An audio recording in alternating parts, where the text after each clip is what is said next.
Pregnancy life का एक सबसे सुंदर फेज होता है, बट ऑनेस्टली इस टाइम पे सबसे ज़्यादा कंफ्यूजन होता है क्योंकि मार्केट में प्रेग्नेंट मॉमीज के लिए इतने सारे प्रोडक्ट्स होते हैं और हर कोई अलग सजेशन देता है। अक्सर वुड बी मॉमीज मुझसे पूछती भी हैं कि डॉक्टर क्या चीज़ें बाय करनी चाहिए और किन चीज़ों को बाय बाय बोल देना चाहिए। तो आज मैं आपकी गायनेकोलॉजिस्ट फ्रेंड डॉक्टर पूजा रावत सिंपल लैंग्वेज में आपको समझाती हूँ कि क्या खरीदना है और किसको बाय बाय कर देना है। तो पहले मैं बताती हूँ कौन से प्रोडक्ट्स प्रेगनेंसी पे जरूरी है और आपको बाय करने चाहिए। Number 1, maternity vitamin and supplements. पहले 3 महीने में डॉक्टर आपको फोलिक एसिड प्रिस्क्राइब करते हैं, फिर सेकेंड ट्राइमेस्टर और थर्ड ट्राइमेस्टर में आयरन कैल्शियम दिया जाता है। ये तो बिल्कुल बेसिक सप्लीमेंट्स हैं जो आपको खाने ही खाने हैं और बच्चे की ग्रोथ के लिए बहुत ज़रूरी होते हैं और आपको भूल कर भी इनको मिस नहीं करना अपनी इस जर्नी में। Number 2, comfortable maternity wear. मेरी एक शॉर्ट वीडियो भी है मैटरनिटी वेयर पे, आप उसको इंस्टाग्राम पे देख सकते हैं। लूज और ब्रीदेबल कॉटन कपड़े या मैटरनिटी स्पेसिफिक कपड़े पहनिए। प्रेगनेंसी के दौरान आपकी बॉडी बहुत चेंजेस से गुजर रही होती है और कंफर्ट ही आपकी प्रायोरिटी होनी चाहिए इस टाइम पे। मैं ये बिल्कुल नहीं कहती कि आप फैशनेबल स्टाइल स्टेटमेंट वाले कपड़े ना पहने, बट अपने कंफर्ट का ध्यान बिल्कुल रखिए। Number 3 is pregnancy pillow. Pregnancy में एक अच्छी साउंड स्लीप बहुत इंपॉर्टेंट है, तो ऐसा प्रेगनेंसी पिलो जो आपकी बैक को, आपके बेबी बम्प को सपोर्ट करे, वो बहुत ज़रूरी है। तो वुड बी मॉमीज प्रेगनेंसी के टाइम पे बैक पेन बहुत ज़्यादा होती है और आपका बेबी बम्प भी जैसे बढ़ता जाता है, तो एक अच्छे पिलो में इन्वेस्ट करना एक बहुत ही सेफ और हेल्दी ऑप्शन है। Number 4, moisturising oils and creams. Pregnancy में क्योंकि आपकी बेली स्ट्रेच होती है तो स्किन स्ट्रेच होती है, तो इचिंग और स्ट्रेच मार्क्स बहुत कॉमन है। तो रेगुलर मॉइस्चराइज करने से ड्राइनेस कम होती है और स्किन हेल्दी रहती है। आप घर में अवेलेबल नेचुरल ऑयल्स जो हैं जैसे almond oil, coconut oil, olive oil जो कि जैतून का तेल होता है, वो भी यूज़ कर सकते हैं।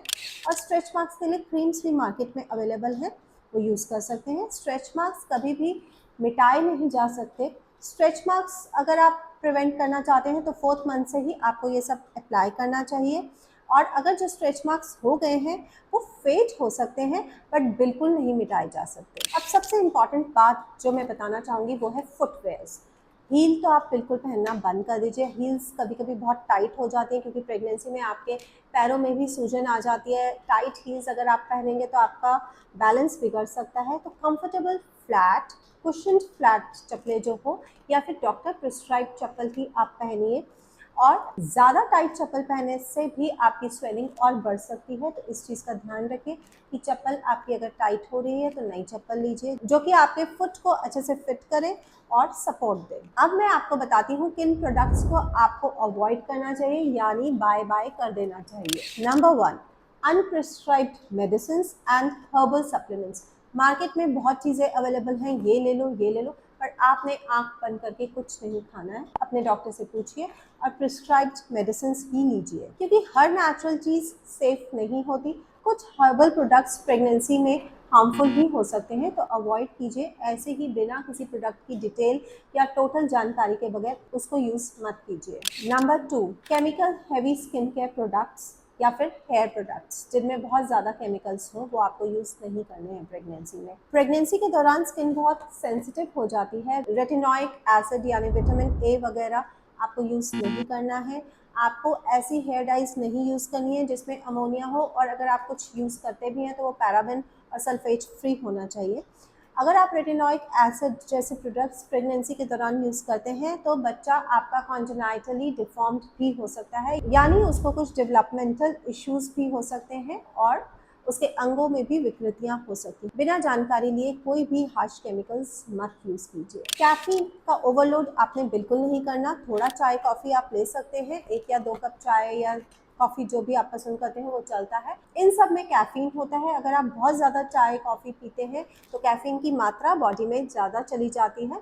इससे लो बर्थ वेट बेबीज़ भी हो सकते हैं और अबॉर्शंस का भी रिस्क हो सकता है। हालांकि कम होता है बट हो सकता है। चाय कॉफ़ी के साथ साथ सॉफ्ट ड्रिंक्स और एनर्जी ड्रिंक्स को भी आपने अवॉइड करना है क्योंकि उसमें भी कैफ़ीन की मात्रा बहुत ज़्यादा होती है। पैकेज्ड या frozen junk food, bakery products, fried chips या फिर शुगरी ड्रिंक्स, ये सब आपका मोटापा, वेट गेन बढ़ाएगा और आपको जेस्टेशनल डायबिटीज भी सौगात में दे सकता है। जेस्टेशनल डायबिटीज यानी शुगर जो आपकी बढ़ जाती है प्रेगनेंसी के दौरान। तो प्रेगनेंसी में इन सब के अलावा आप हेल्दी स्नैक्स चूज करिए, जैसे आप फ्रूट्स खा सकते हैं अगर आपको भूख लगे, रोस्टेड नट्स ले सकते हैं, घर पे ही रोस्ट करके आप नट्स ले सकते हैं, एयर फ्रायर में भी आप रोस्ट कर सकते हैं, मखानास खा सकते हैं। तो हेल्दी स्नैकिंग में इंडल्ज कीजिए प्रेगनेंसी में, ना कि ये बाजार की चीज़ें जिन पे आप ओवर खर्चा भी करते हैं और जो हेल्थ से भी आपकी खिलवाड़ करती हैं, ये सब मत कीजिए।